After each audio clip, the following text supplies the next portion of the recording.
നമസ്കാരം, MMC health ടോക്കിലേക്ക് സ്വാഗതം. ഞാൻ സന്ദീപ് ലാൽ, മലബാർ മെഡിക്കൽ കോളേജിൻ്റെ ബിസിനസ് ഡെവലപ്മെൻറ്റ് ഹെഡാണ്. ഇന്ന് നമ്മളോടൊപ്പം ഉള്ളത് doctor Anjali, Malabar medical college paediatric വിഭാഗം അസിസ്റ്റന്റ് പ്രൊഫസറാണ്. നമസ്കാരം ഡോക്ടർ. നമസ്കാരം ഡോക്ടർ. ജനിച്ച ഉടനെയുള്ള കുട്ടികൾ, നവജാത ശിശുക്കളുണ്ടല്ലോ, അവർക്ക് എന്തൊക്കെ ഭക്ഷണ പദാർത്ഥങ്ങളാണ് നമുക്ക് കൊടുക്കാൻ പറ്റുന്നത്? ആദ്യത്തെ 6 മാസം അമ്മയുടെ പാൽ തന്നെയാണ് കുഞ്ഞുങ്ങൾക്ക് ഏറ്റവും നല്ല സമീകൃത ആഹാരം.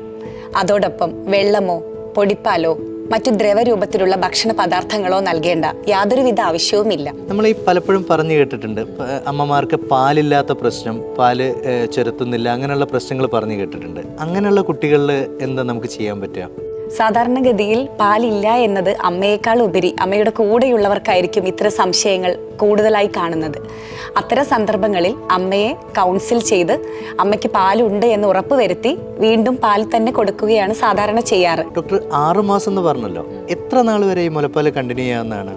6 മാസം വരെ മാത്രമല്ല, 6 മാസം കഴിഞ്ഞാലും മറ്റു ഭക്ഷണ പദാർത്ഥങ്ങളുടെ കൂടെ അമ്മയുടെ പാൽ കണ്ടിന്യൂ ചെയ്യേണ്ടതാണ്.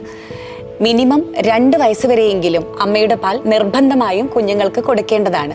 കാരണം അമ്മയുടെ പാൽ കുടിച്ച് വളരുന്ന കുഞ്ഞുങ്ങൾക്ക് മറ്റു കുഞ്ഞുങ്ങളെക്കാൾ IQ ലെവൽ വളരെ കൂടുന്നതായാണ് റിപ്പോർട്ടുകൾ തെളിയിക്കുന്നത്. പല സംശയങ്ങളെക്കുറിച്ച് ഇന്ന് പറഞ്ഞു തരാൻ വേണ്ടിയിട്ട് സാധിച്ചു.